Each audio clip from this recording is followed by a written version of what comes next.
Welcome. Warm yourself by the fire. Have a seat or snuggle up in your favorite spot and let me tell you a couple of short stories. Kings and queens are not exempt from visitations of the supernatural. Indeed, a large number of royal dignitaries have seen ghosts and have been haunted by specters in an unpleasant manner as any ordinary mortal. Were we to hunt through the pages of history, we should find many of these, some of which it is doubtless to be of an interest to give at some future time. The following account is taken from the Annals of the Kingdom of Scotland, and is told in queer old English with long S's and so on, making it very hard to read in the original. I interpret it into modern English as best I can, maintaining its form. While James IV stayed at Linlithgow to gather up the scattered remains of his army, which had been defeated by the Earl of Surrey at Flodden Field, he went into the church of St. Michael there to hear evening prayer. While he was at his devotion, a remarkable figure of an ancient man with flowing amber-colored hair hanging from over his shoulders, his forehead high and inclining to baldness, his garments of a fine blue color, somewhat long and girded together with a fine white cloth of comely and very reverent aspect, was seen inquiring for the king. When his majesty being pointed out to him, he made his way through the crowd till he came to him, and then with a clown's simplicity, leaning over the canon's feet, he addressed him in the following words: "Oh, sir, I am sent hither to entreat you to delay your intended expedition for this time, and proceed no further, for if you do, you will be unfortunate, and not prosper in your enterprise, nor any of your followers.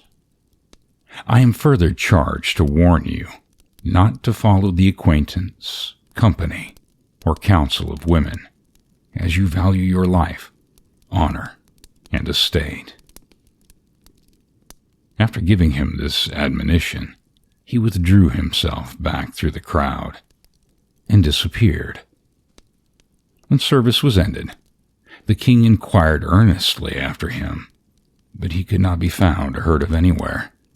Neither could any of the bystanders, of whom many narrowly watched him, resolving afterwards to have discoursed with him, and feel or perceive how, or when, or where he passed from them, having in a manner vanished from their sight. This caused the king to feel some uneasiness. "For," said he, "if he were mortal man, how did he go so quickly hence? And how did he give me such advice, which I, of all men, know at this time to be of value?" The king was sorely puzzled, and called the warden of the church to him, and questioned him as to the man whom he had seen. And when the warden had heard the tale from the king, he questioned him in turn as to the man's appearance, whether he was this and that, and of the man's manner of speech. And when the king had answered to his satisfaction, he turned pale and said, "O king, the personage whom you saw today was not mortal man, but one dead long ago, one who lived and died close to here, and known to many of us well. He has been known to come before in times of great stress, and his advice has always been good. Truly, my lord, you have this day seen an apparition of a dead man." And the king marveled at what he had seen. Thus ends the curious old narrative. It will be seen that several others saw the ghost beside the king. Such cases have never been satisfactorily explained. For if the phantom were a mere hallucination, as many claim, how did several see it and once. The following narrative was personally related to Robert Dale Owen by a clergyman of the Church of England, who was chaplain at the time to the British legation in Florence. It is as follows. In the year 1856, I was staying with my wife and children at a favorite watering place. In order to attend to some affairs of my own, I determined to leave my family there for 3 or 4 days. Accordingly, on the 8th of August, I took the railway and arrived that evening an unexpected guest at the Hall, the residence of a gentleman whose acquaintance I had recently made, and with whom my sister was staying. I arrived late. Soon afterwards, we went to bed, and before long, fell asleep. Awakening after 3 or 4 hours, I was not surprised to find that I could sleep no more, for I never rested well in a strange bed. After trying therefore in vain to induce sleep, I began to arrange my plans for the day. I had been engaged in some little time in this way, when I became suddenly sensitive to the fact that there was a light in the room. Turning around, I distinctly perceived a female figure, and what attracted my special attention was that the light by which I saw it emanated from itself. I watched the figure attentively. The features were not perceptible. After moving a little distance, it disappeared as suddenly as it had appeared. My first thoughts were that there was some trick. I immediately got out of bed and struck a light and found my bedroom door still locked. I then carefully examined the walls to ascertain if there was any other concealed means of entrance or exit, but none could I find. I drew the curtains and opened the shutters, but all outside was silent and dark, there being no moonlight. After examining the room in every part, I went back to bed and began thinking calmly over the whole matter. What had I seen? And why did it appear? In the morning, as soon as I was up and dressed, I told my sister what I had seen. She then informed me that the house had the reputation of being haunted, and that a murder had been committed in it, but not in the room in which I had slept. Later in the day, I left after making my sister promise to do all she could do to unravel the mystery. On the following Wednesday morning, I received a letter from my sister in which she informed me that since I had left, she had made inquiries and had ascertained that the murder was committed in the very room in which I slept. She added that she proposed visiting us the next day, and that she would like me to write out an account of what I had seen, together with a plan of the room, and that on that plan she wished me to mark the place of the appearance and disappearance of the figure. This I immediately did, and the next day, when my sister arrived, she asked me if I had complied with her request. I replied, pointing to the drawing-room table, "Well, yes, there it is, the account and the plan."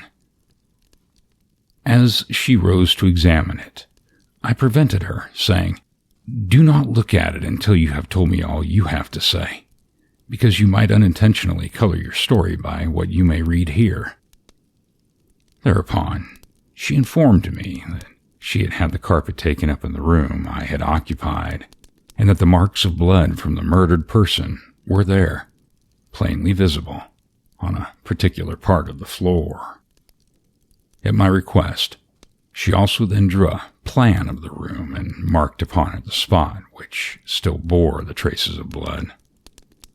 The two plans, my sister's and mine, were now compared, and we verified the most remarkable fact that the place she had marked as the beginning and ending of the traces of blood coincided exactly with the spots marked on my plan as those on which the female figure had appeared and disappeared. The The following case is recorded by the wife of Colonel Lewin. In January 1868, I took a house close to Hastings. One night there was a heavy storm. The weather was bitterly cold, and a fire was burning in my bedroom when I went to bed at 10:30. No, I tried to go to sleep, but it was no use. The noise of the wind and the rain kept me awake. I must have been lying like this for a couple of hours when I became conscious of what seemed like a light in the room. I thought the fire must have rekindled itself, and I crawled along on my knees on the bed to look at the fire over the high wooden foot to see how this might be. I had no thought of anything but the fire, and was not nervous in the slightest degree. As I raised myself on my knees and looked over the foot of the bed, I found myself face to face at a distance of about 3 feet, with the semblance of a man. I never for a moment thought he was a man, but was struck with the feeling that this was one from the dead. The light seemed to emanate from around the figure, the only portions of which I saw clearly were the head and shoulders. Oh, the face, I shall never forget. It was pale, emaciated, with a thin, high-bridged nose and eyes deeply sunk and glowing in the sockets with a sort of a glare. A long beard was seemingly rolled in under a white comforter, and on the head was a slouched felt hat.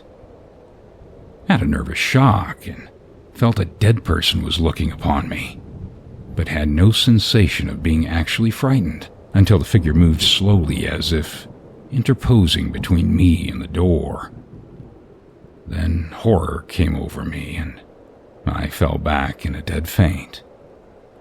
How long I remained unconscious, I know not, but I came to myself cold and cramped.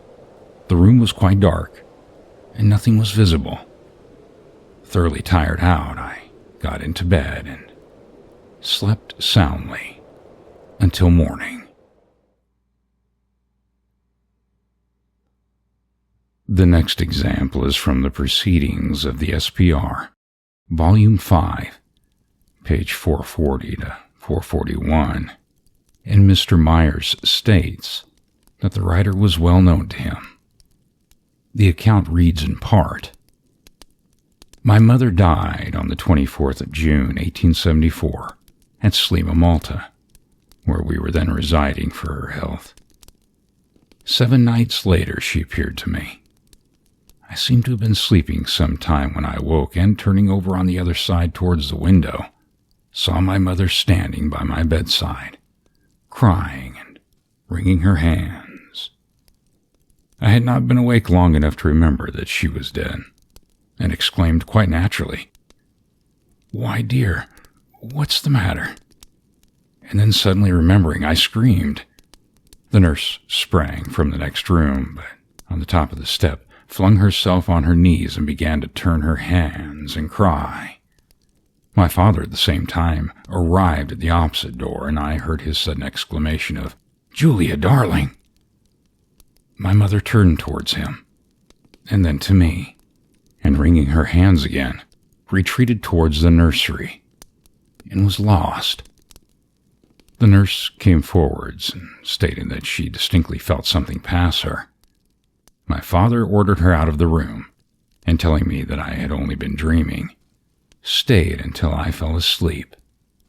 The next day, however, he told me that he too had seen the vision, and that he hoped to do so again, and that if she ever came to see me, I was not to be frightened.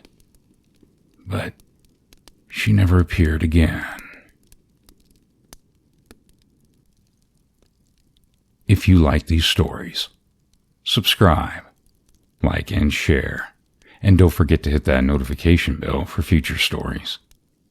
And as always, I thank you for taking the time to listen. The end.